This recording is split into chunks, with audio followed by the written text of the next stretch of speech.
Bismillahirrahmanirrahim. Assalamualaikum warahmatullahi wabarakatuh. Alhamdulillahirrabbilalamin wa bihi nasta'in wa ala umurid dunya waddin wa ala alihi wa sahbihi ajma'in amma ba'du. Yang terhormat Ustadz Muhammad Rahmanan MTHI dan seluruh teman-teman PAI yang saya cintai dan saya banggakan. Puji syukur kehadirat Allah Subhanahu wa Ta'ala yang telah memberikan kita rahmat dan hidayahnya sehingga kita masih bisa mengikuti mata kuliah pengembangan materi akidah dan akhlak pada pagi hari ini. Salawat serta salam semoga tetap tercurah kepada junjungan kita Nabi Allah Muhammad SAW yang telah membawa kita dari alam kegelapan menuju alam yang terang benderang, yakni ad-dinul Islam. Baiklah teman-teman yang saya cintai dan saya banggakan, kami dari kelompok 13 yang beranggotakan Khairun Nisa, Qoridatul Asri Inggar, Nadia Prihantini, dan saya sendiri Novida Listiani akan mempresentasikan materi mengenai taubat dan ikhlas. Langsung saja saya persilahkan kepada pemateri yang pertama, yakni Saudari Nadia Prihantini. Bismillahirrahmanirrahim. Di sini saya akan menjadi pemateri pertama yang akan menjelaskan tentang pengertian taubat dan keutamaan taubat. Yang pertama ada pengertian taubat. Secara etimologi, kata taubat berasal dari bahasa Arab, yakni taba, yatubu, tauba, taubatan, yang berarti kembali. Sedangkan secara terminologi, taubat adalah kembali kepada Allah Subhanahu wa Ta'ala yang Maha Pengampun dan Maha Penyayang dengan penuh ketaatan dan ketundukan serta meninggalkan larangannya. Taubat ini bisa diartikan menyesali. Maksudnya menyesali, yakni perbuatan yang telah dilakukan seseorang karena ia menyadari bahwa perbuatan itu bertentangan dengan kehendak dan keridhaan Allah Subhanahu wa Ta'ala. Selanjutnya, pengertian taubat menurut para ahli. Yang pertama ada menurut Imam Al-Ghazali. Menurut Imam Al-Ghazali dalam kitabnya Ihya Ulumuddin, taubat yakni kembali menempuh jalan yang benar dari jalan yang salah. Sedangkan menurut yang kedua ada menurut Syekh Abdul Qadir Al-Jailani, yakni taubat merupakan kembali dengan penyesalan serta keikhlasan dan menghiasi taubat dengan sebuah ketakwaan yang besar terhadap Allah Subhanahu wa Ta'ala. Yang dimaksud di sini yakni kembali dengan penyesalan dan keikhlasan yang semurni-murninya dengan disertai penyesalan atas dosa yang telah dilakukan, menjauhi dari dosa yang akan datang dan membersihkan jiwa dari kotoran-kotoran berkaitan dengan apa yang dilarang. Kemudian menghiasi taubatnya dengan ketakwaan yang murni kepada Allah Subhanahu wa Ta'ala sebagai Tuhan kita. Selanjutnya yakni keutamaan dari bertaubat. Pada hakikatnya, orang yang benar-benar berbahagia ialah menjadikan taubat sebagai sahabat dekat untuk meraih ridho dari Allah Subhanahu wa Ta'ala. Sedangkan orang-orang yang celaka ialah menelantarkan dan mencampakkan taubat di belakang punggungnya. Berikut ada beberapa keutamaan taubat, yakni yang pertama, taubat merupakan sebab untuk meraih kecintaan Allah Azza wa Jalla. Seperti firman Allah dalam Quran surah Al-Baqarah ayat 222. Bismillahirrahmanirrahim. Innallaha yuhibbut tawwabin wa yuhibbul mutatahhirin. Yang artinya, sesungguhnya Allah mencintai orang-orang yang bertaubat dan mencintai orang-orang yang membersihkan diri. Yang kedua, taubat merupakan sebab keturunan. Seperti firman Allah dalam Quran surah An-Nur ayat 31. Bismillahirrahmanirrahim. Wa tubu ilallahi jami'al ayyuhal mu'minuna la'allakum tuflihun. Yang artinya, dan bertaubatlah kepada Allah wahai orang yang beriman supaya kalian beruntung. Maksudnya supaya kalian beruntung ini supaya kita mendapat keturunan. dengan apa yang kita impikan, soleh dan solehah. Yang ketiga, taubat menjadi sebab amal-amal diterima dan diampuni segala kesalahan-kesalahannya. Seperti firman Allah dalam Quran surah As-Surah ayat 25. Bismillahirrahmanirrahim. Wa huwallazi yaqbalu taubata an ibadihi wa ya'fu 'anis sayyi'at. Artinya, dialah Allah yang menerima taubat dari hamba-hambanya dan maha mengampuni berbagai kesalahan. Yang keempat, taubat merupakan sebab mendapatkan ampunan dan rahmat. Seperti firman Allah dalam Quran surah Al-A'raf ayat 153. Bismillahirrahmanirrahim. Walladzina 'amilus sayyi'ati tsumma tabu min ba'diha wa amanu inna rabbaka min ba'diha laghafurur rahim. Artinya, dan orang-orang yang mengerjakan dosa-dosa kemudian bertaubat sesudahnya dan beriman, maka sesungguhnya Tuhanmu benar-benar Maha Pengampun dan Maha Penyayang. Selanjutnya, taubat merupakan sebab masuk dan selamat dari siksa akhirat. Seperti firman Allah dalam Quran surah Maryam ayat 59 dan 60. Bismillahirrahmanirrahim. Fa khalafa min ba'dihim khalfun adha'us salata wattaba'us sahawati fasawfa yalquna ghayyan illa man taba wa amanu wa 'amilus sholihan fa aulaika yadkhulunal jannata wa la yudlamuna syai'a. Artinya, maka sesudah mereka nabi-nabi datanglah suatu generasi yang menyiakan sholat dan memperturutkan hawa nafsu. Niscaya mereka itu akan dilemparkan dalam kebinasaan, kecuali orang-orang yang bertaubat di antara mereka dan beriman serta beramal soleh, maka mereka itulah orang-orang yang masuk ke dalam surga dan mereka tidaklah dianiaya barang sedikit pun. Selanjutnya, taubat merupakan sebab berbagai kejelekan diganti dengan kebaikan. Seperti hadis yang diriwayatkan Ibnu Majah yang artinya Nabi Muhammad SAW bersabda, seseorang yang bertaubat dari suatu dosa sebagaimana orang yang tidak berdosa. Selanjutnya, taubat menjadi sebab untuk meraih segala macam kebaikan. Seperti firman Allah dalam Quran surah At-Taubah ayat 3. Artinya, apabila kalian bertaubat, maka sesungguhnya hal itu baik bagi kalian. Selanjutnya, taubat menjadi sebab untuk menggapai keimanan dan pahala yang besar. Seperti firman Allah dalam Quran surah An-Nisa ayat 146. Bismillahirrahmanirrahim. Illal ladzina tabu wa aslahu wa tasamu billahi wa akhlasu dinahum lillahi faulaika ma'al mu'minin wa sawfa yu'tillahul mu'minina ajran 'azima. Yang artinya, kecuali orang-orang yang bertaubat, memperbaiki diri dan berpegang teguh dengan agama Allah serta mengikhlaskan agama mereka untuk Allah, mereka itulah akan bersama dengan kaum beriman dan Allah akan memberi kepada kaum yang beriman pahala yang amat besar. Selanjutnya, taubat merupakan sebab malaikat mendoakan orang-orang yang bertaubat. Seperti firman Allah dalam Quran surah Al-Ghafir ayat 7. Bismillahirrahmanirrahim.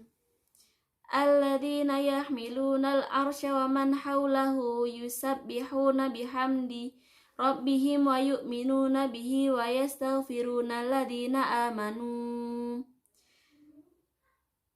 ويستغفرون الذين آمنوا ربنا وسعت كل شيء رحمة وعلما فاغفر للذين تابوا واتبعوا سبيلك وقهم عذاب الجحيم.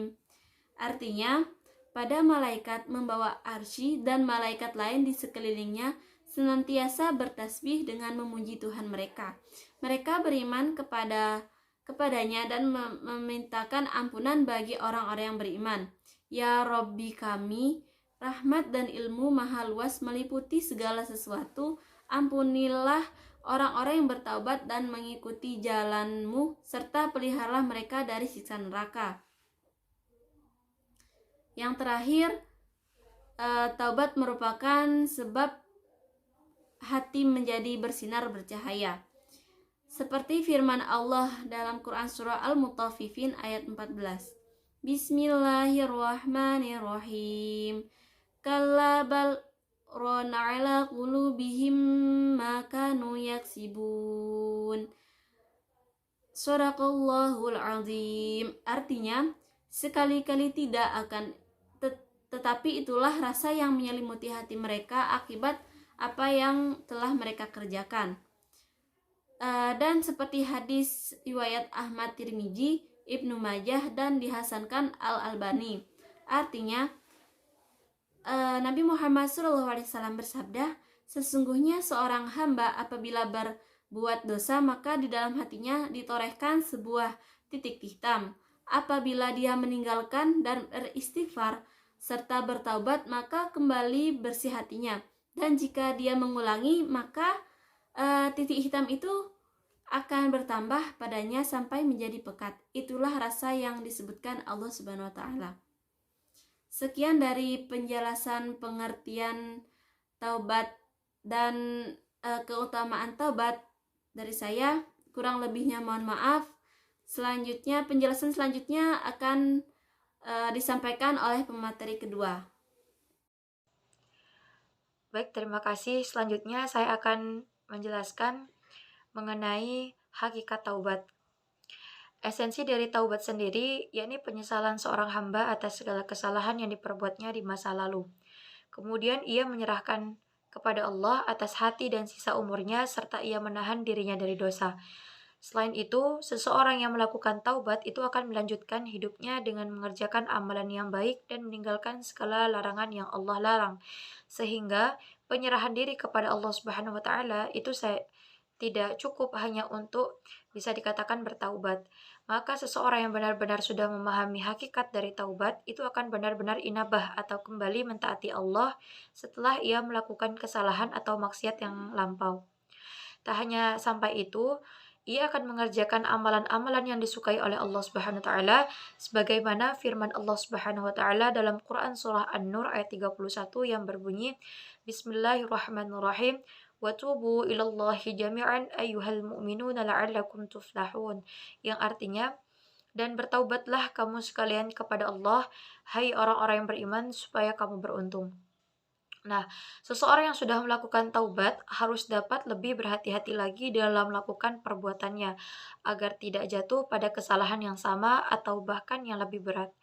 Ia harus menyadari apa saja yang dapat membuatnya kemarin terjerumus pada kemaksiatan, maka itu yang harus dihindari. Sehingga sudah sepantasnya ia melepaskan belenggu yang menjadi faktor ia melakukan dosa.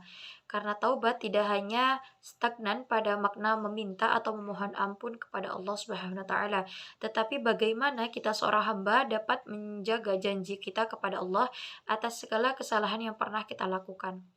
Nah, manusia yang bertaubat harus dapat meyakini dan menanamkan maksud dan hakikat taubat sendiri dalam hatinya, dan tak lupa untuk terus mengingat atas segala siksa neraka dan ancaman dari Allah Subhanahu wa taala untuk hambanya yang melakukan dosa atau maksiat. Sehingga dengan hal tersebut akan menimbulkan rasa cemas dan harap atas siksaan Allah dan berujung pada kita berdoa kepada Allah agar dimaafkan dan diampuni segala dosa-dosa yang pernah kita perbuat.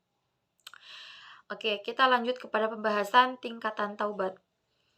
Tingkatan taubat ini dikemukakan oleh beberapa imam besar. Beberapa di antaranya, yakni yang pertama disampaikan oleh Imam Al-Qushairi yang mengutip dari Abu Ali Ad-Daqqaq mengatakan bahwa ada 3 tingkatan taubat, yakni yang pertama taubat. Jika manusia pada tingkatan yang paling dasar ini, maka ia sudah dikatakan orang yang beriman kepada Allah. Nah, manusia yang sudah pada tahapan ini sudah merasakan takut akan ancaman yang Allah berikan dan juga siksaan Allah yang sangat mengerikan dan pedih. Disampaikan oleh Allah Subhanahu wa taala dalam firman-Nya dalam Quran surah An-Nur ayat 31 yang sudah saya sampaikan tadi. Bismillahirrahmanirrahim. Wa tubu ilallahi jami'an ayyuhal mu'minuna la'allakum tuflihun. Yang artinya, dan bertaubatlah kamu sekalian kepada Allah, hai orang-orang yang beriman, kamu beruntung. Nah, kemudian yang kedua yakni al-inabah. Nah, manusia yang sudah melewati tingkatan taubat dan sampai pada tingkatan pertengahan yakni al-inabah. Nah, pada fase ini ia akan menjadikan ciri-ciri kekasihnya Allah karena ia mengharapkan pahala dari Allah. Nah, ini merujuk pada Quran surah Qaf ayat 33 yang berbunyi Bismillahirrahmanirrahim. Man khasyar rahman bil ghaib wa ja'a bil biqalbin munib. Yang artinya yaitu orang yang takut kepada Tuhan yang Maha Pemurah sedang dia tidak kelihatan olehnya dan dia datang dengan hati yang bertaubat. Kemudian tingkatan yang terakhir yakni an-naubah. Nah, pada tingkatan ini dipenuhi dengan para nabi dan rasul Allah yang menduduki tingkatan tertinggi ini. Karena para nabi dan rasul bukan semata-mata karena takut akan siksaan Allah dan mencari pahala, tetapi semata-mata beramal hanya karena Allah.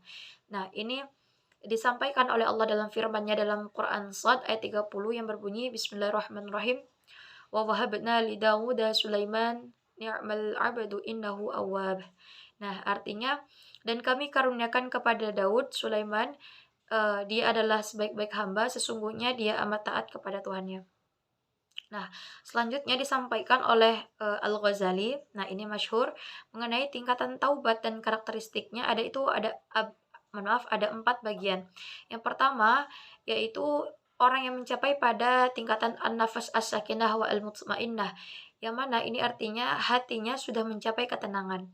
Nah, manusia yang masuk pada tingkatan ini sangat istiqomah dalam menjalankan perintah Allah dan berusaha untuk menutupi kesalahannya dengan tidak ingin terjerumus ke dalam kesalahannya lagi dan lebih berhati-hati. Ia akan berada dalam jalur fastabiqul khairat atau berlomba-lomba dalam kebaikan. Nah, selanjutnya orang yang mencapai pada tingkatan kedua yaitu an-nafas al-lawwamah yang memiliki arti jiwa yang mencela dirinya sendiri.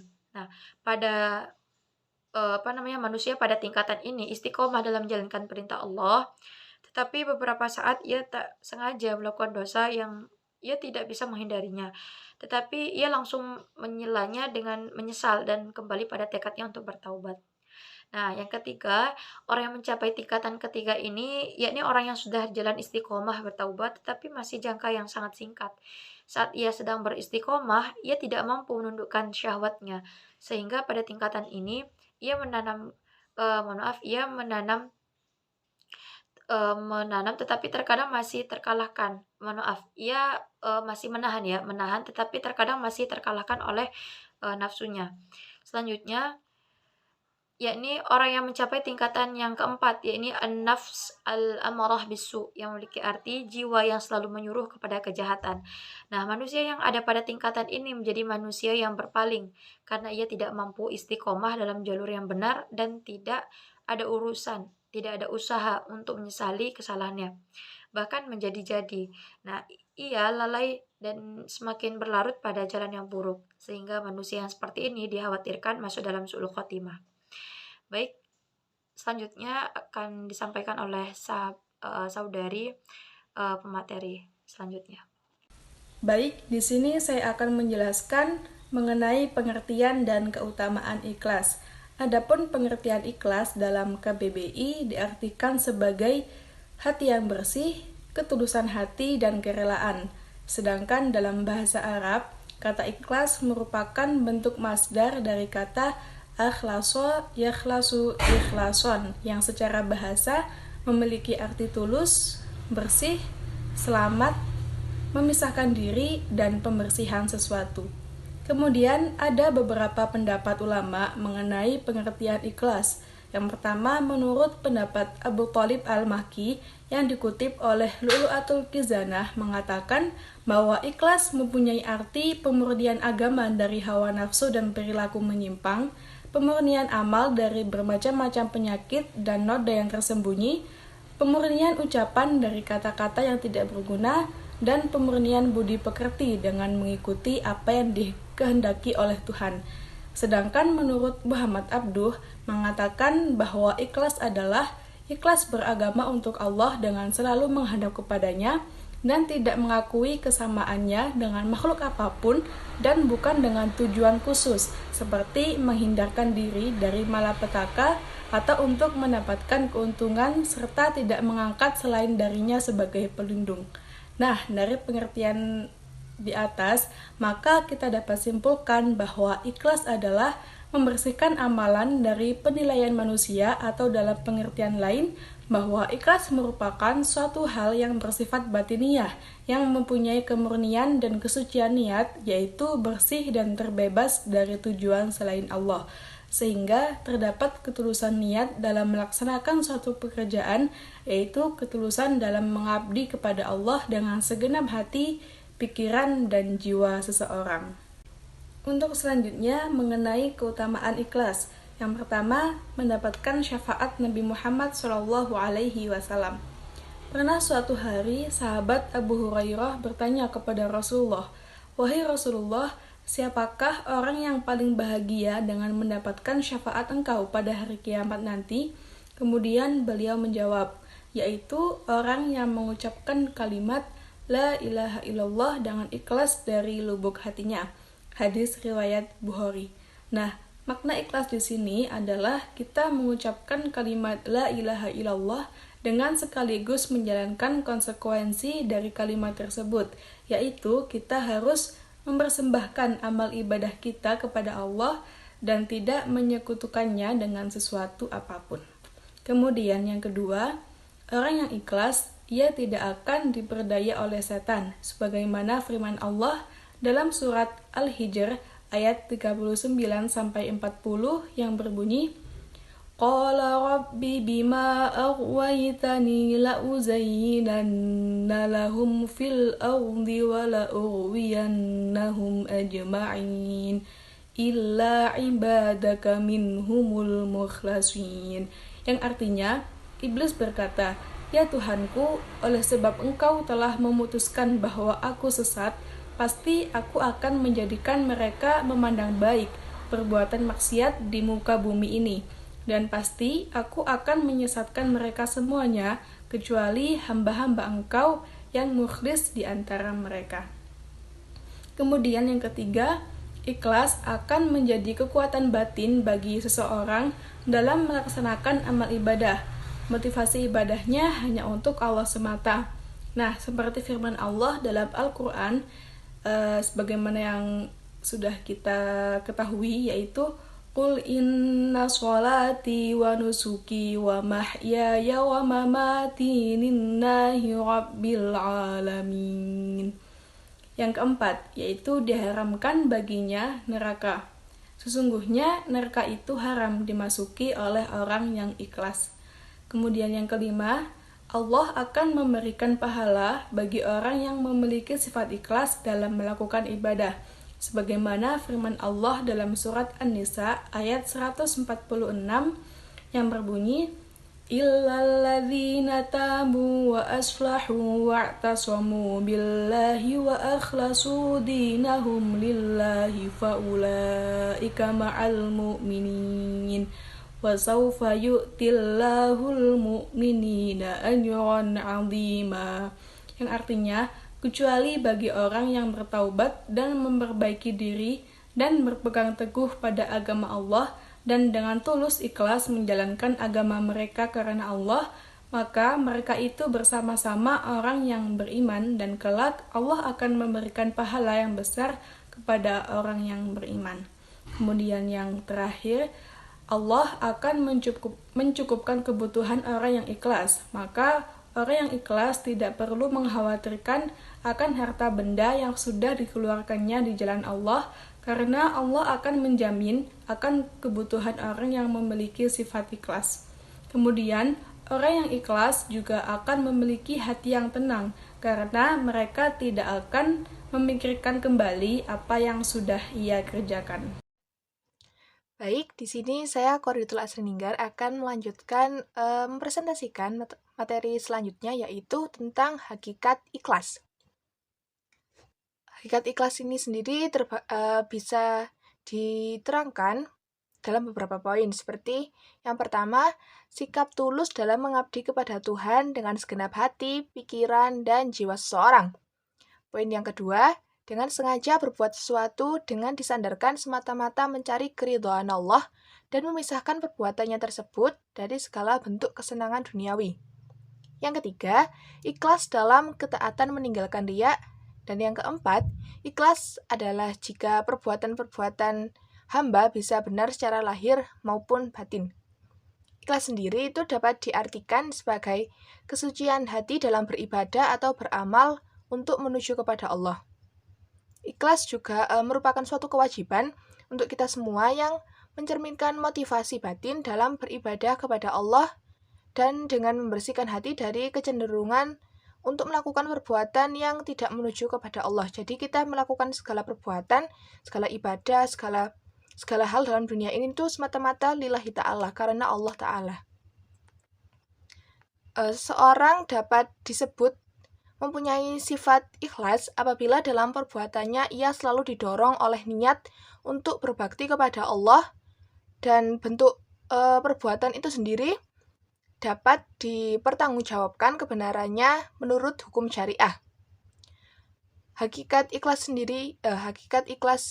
ini tuh tidak dapat diungkapkan dengan kata-kata, karena tempatnya ikhlas itu berada di dalam hati.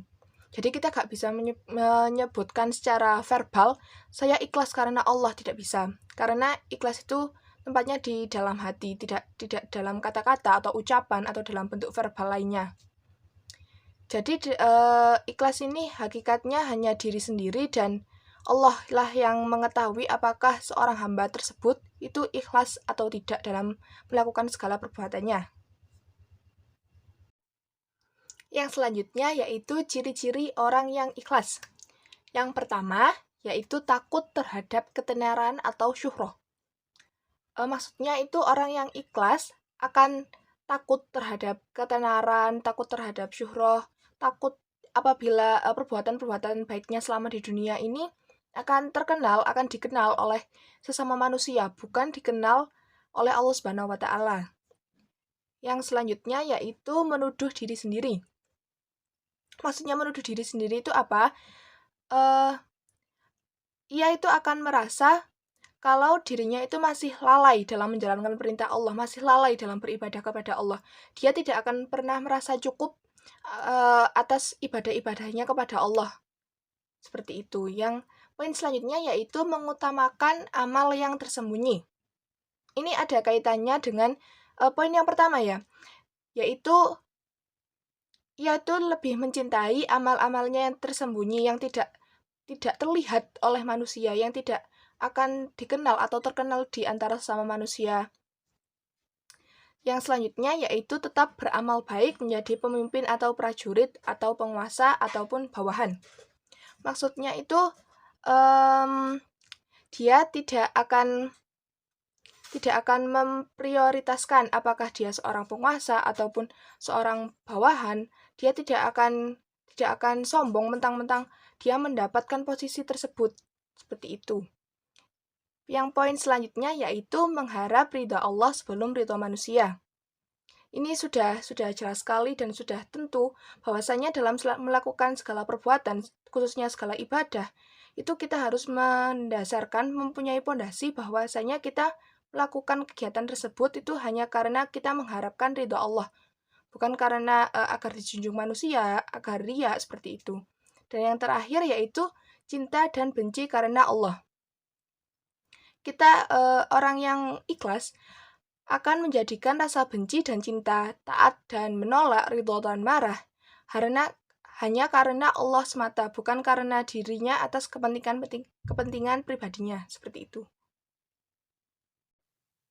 Dan materi yang terakhir adalah mengenai tentang cara menjadi orang yang ikhlas. Untuk mencapai rasa ikhlas, Islam memberikan tuntunannya dengan mengosongkan pikiran ketika beribadah kepada Allah, dengan hanya memikirkannya, Salat hanya untuk Allah, zikir untuk Allah, dan semua amal yang dilakukan hanya untuk Allah. Dengan melupakan semua urusan duniawi dan segala kegiatannya hanya tertuju kepada Allah.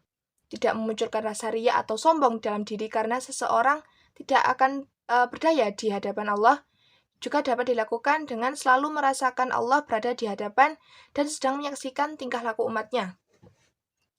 Hal ini juga berhubungan dengan ihsan. Nah, apa sih itu ihsan? Nah, kita recall kembali. Ihsan adalah bersikap bahwasanya seakan-akan Allah itu melihat kita. Tetapi apabila kita tidak mampu, maka sesungguhnya Allah itu melihat kita. Seperti itu. Dan hal ini itu sudah tidak asing lagi bagi kita. Seperti inna sholati wa nusuki wa mahyaya wa mamati lillahi rabbil alamin. Seperti itu. Baik, terima kasih saya sampaikan kepada pemateri atas penyampaian beberapa materi terkait dengan materi taubah dan ikhlas. Kami dari pemateri dari kelompok 13 mengucapkan terima kasih dan mohon maaf yang sebesar-besarnya apabila dalam penyampaian makalah itu terdapat kesalahan kata. Akhir kata, wallahul muwafiq ila aqwamit thoriq. Assalamualaikum warahmatullahi wabarakatuh.